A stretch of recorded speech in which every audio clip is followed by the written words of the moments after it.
All right. Hi, everyone. Thanks for joining us today on Talk Data to Me. My name is Hank Schless, and I'm a director here at Lookout. I'm happy to be joined by two of my colleagues here, Aaron Cockerill, who is our Chief Strategy Officer, and Sundaram Lakshmanan, who is our Chief Technology Officer. Just a quick side note here before we get rolling, a little bit of housekeeping. Both Sundaram and Aaron are in California in kind of the storm zone, as I'm sure everyone has either experienced or heard about. So just in case their internet drops due to those storms, we have a couple folks ready in the background to jump in. So if you see some faces change, don't get too freaked out. So guys, Aaron, Sundaram, thank you both for joining us. Welcome to Talk Data to Me here today. Thanks Thank very you, much Hank, for for having having us. So today we have a pretty cool conversation I'm excited about. Very forward-looking discussion into 2023, especially with kind of on a global scale. We're seeing more data privacy and security regulations being implemented both by governments as well as by specific industries. I think that we can, all three of us can agree that it's encouraging to see this type of attention being paid to the issue, right? But these requirements are also creating new challenges. And in addition to those new regulations, we've also, we're really starting to see massive digital transformation really kind of catch on, taking place kind of across the board, with a significant chunk of that being tied to creating more automated processes. Now, this is also a good thing, but resulting in even more of a shortage in IT and security talent.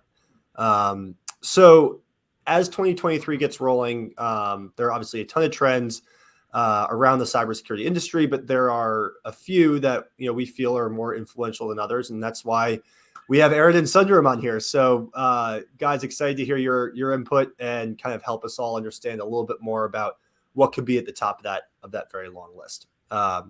So to kick things off, we know obviously that every organization, every team has their unique issues to solve for. But Sundaram, I'll start with you on this. What would you say are really the challenges that everybody, regardless of industry or team, whatever it may be, is facing? What are those challenges? First and foremost, thank you for having me, Hank, on this call. As to actually, the first and foremost, I would love to start with regulation as the focal point. I mean, as you noted out in your opening, and as my colleague here, Aaron, wrote it in his interesting blog on insurance and regulations, maybe the biggest security drivers for 2023. I kind of completely concur with him. Regulations is one thing that's going to kind of be more pronounced. And as you noted, 137 countries out of the 194 have started expanding their coverage to protect the data, right? And this is not a new trend, as Aaron also kind of noted in his blog. There is a historic trend towards regulating the important assets, as we all know, and that's how the commerce grows, and that's how the industries grow, right? And there are two trends driving into this, right? Regulations, and we have to understand the history behind this.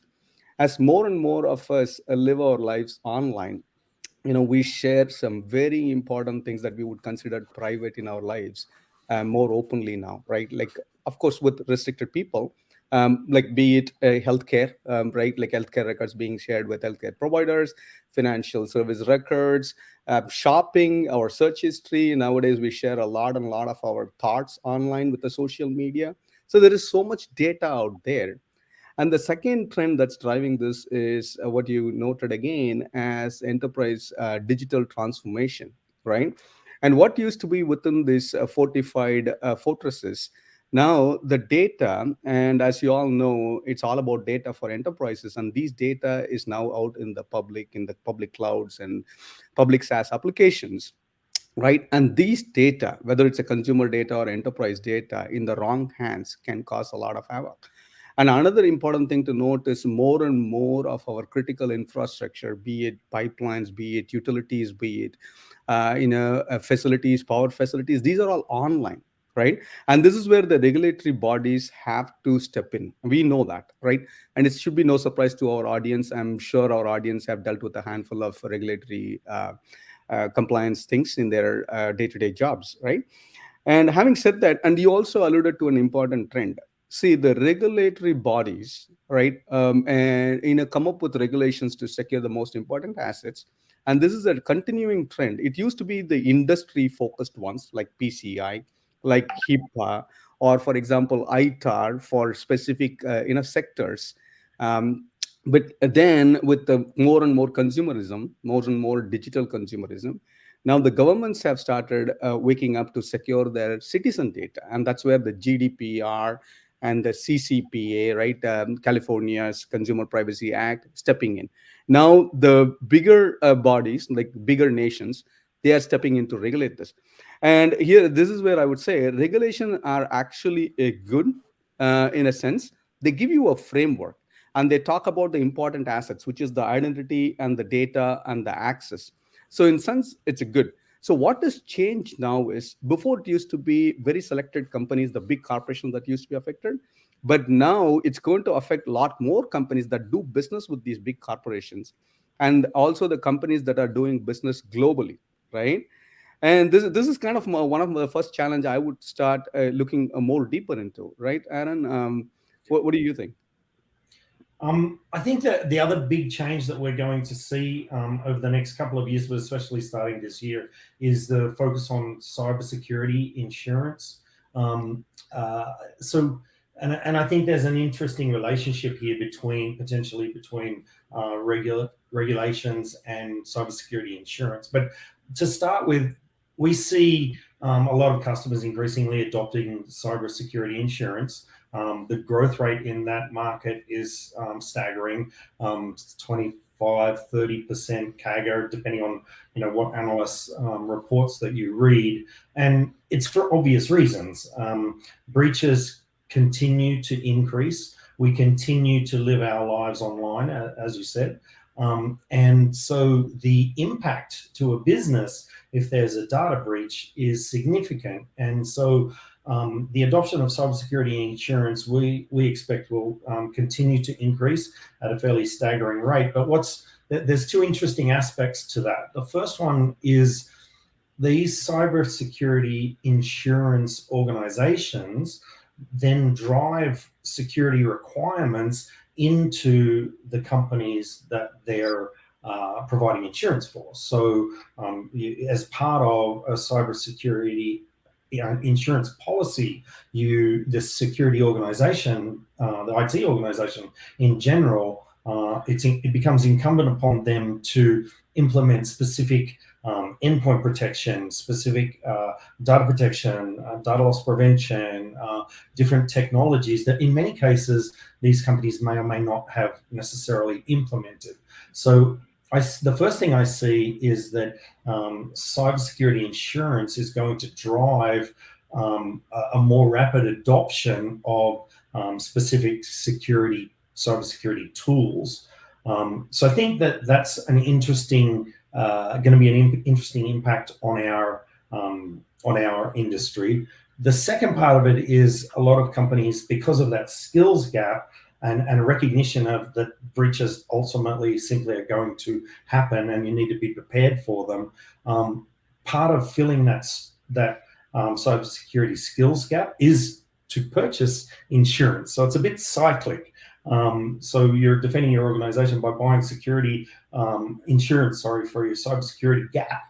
The last thing that I think is going to be, maybe this is a bit more of a future-looking prediction, but I will not be surprised if the regulations that you talked about, Sundaram, are likely to introduce a requirement for cybersecurity insurance. So if you think about companies, for example, that have a requirement to store things like personally identifiable information or personal health information or financial records, this type of thing, it's highly likely, I suspect, that maybe not initially in the United States, but in the world in general, I believe that companies may end up being regulated from a regulatory compliance standpoint to have cybersecurity insurance policies in the case of a breach.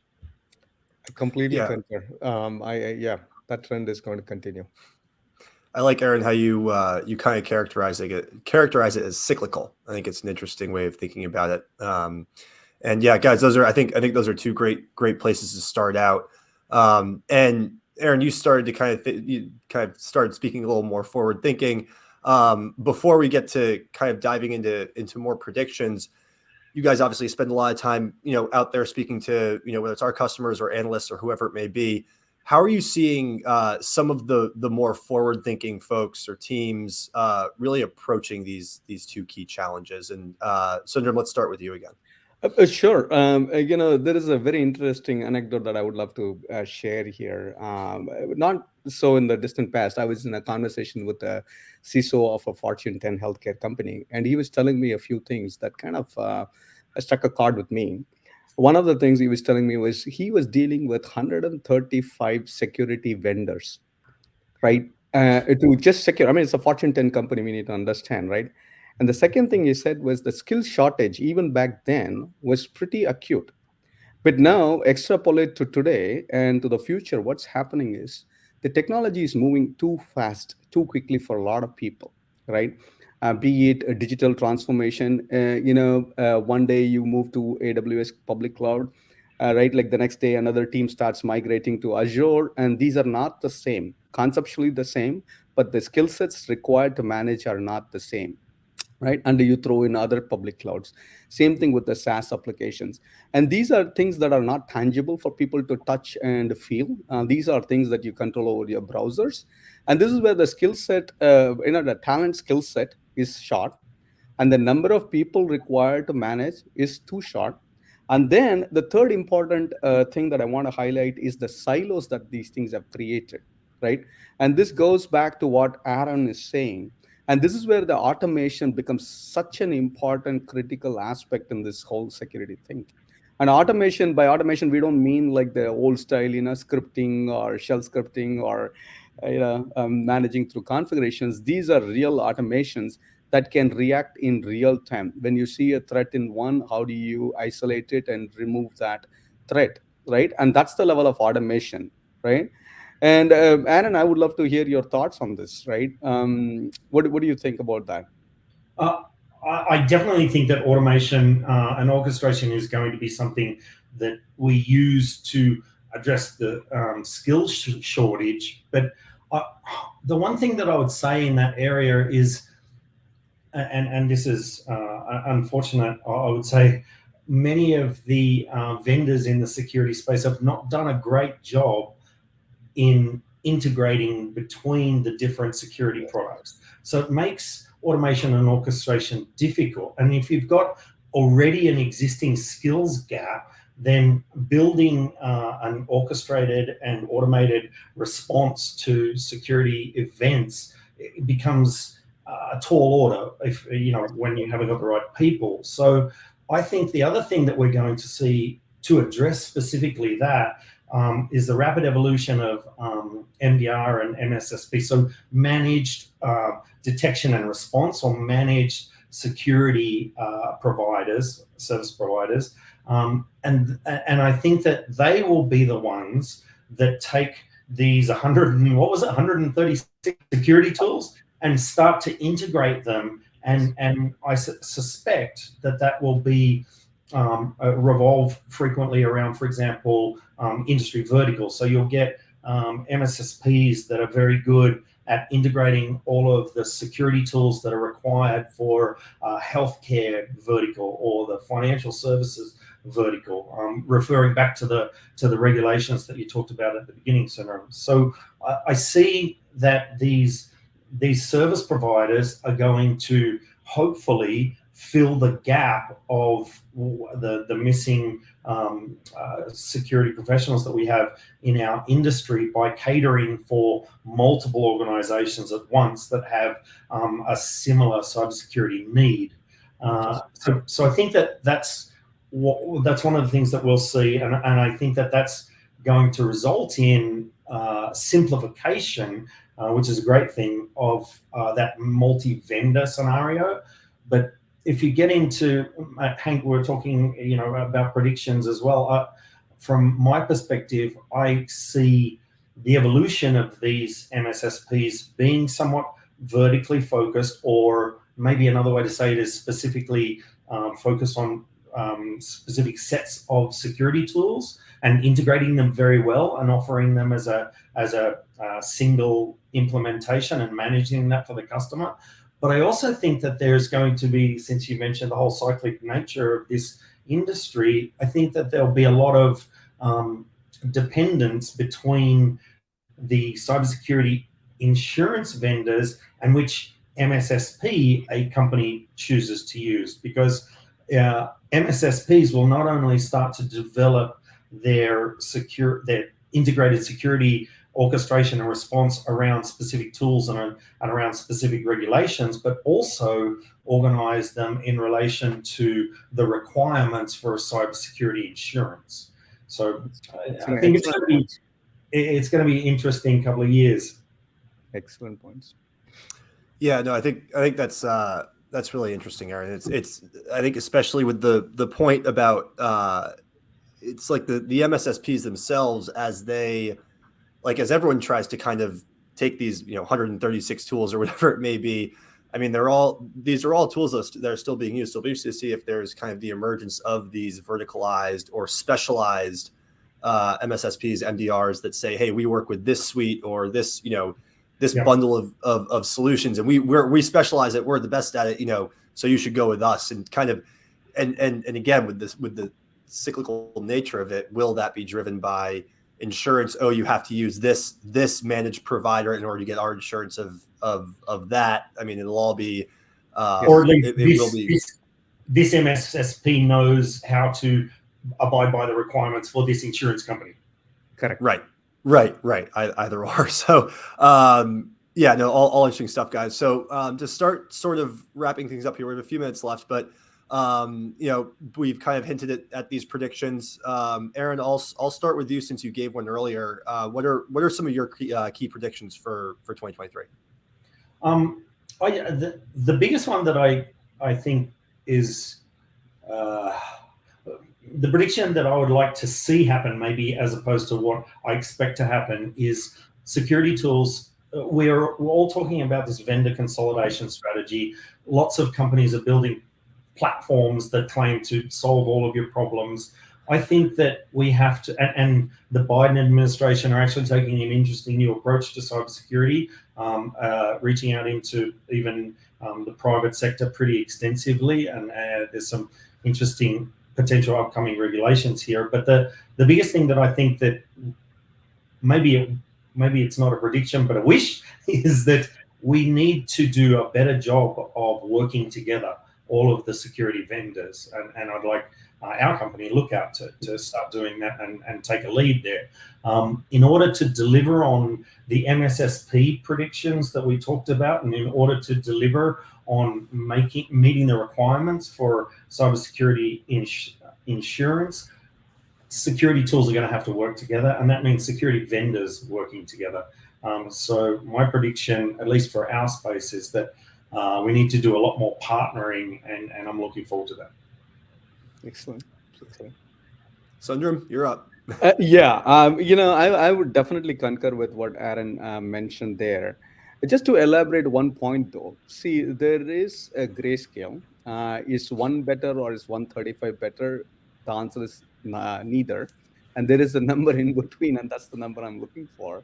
And in that sense, being a technologist and an entrepreneur, having seen these industries evolve over the last couple of decades, my prediction is there is a new trend in terms of consolidating into product platforms of selected security technologies that are adjacent.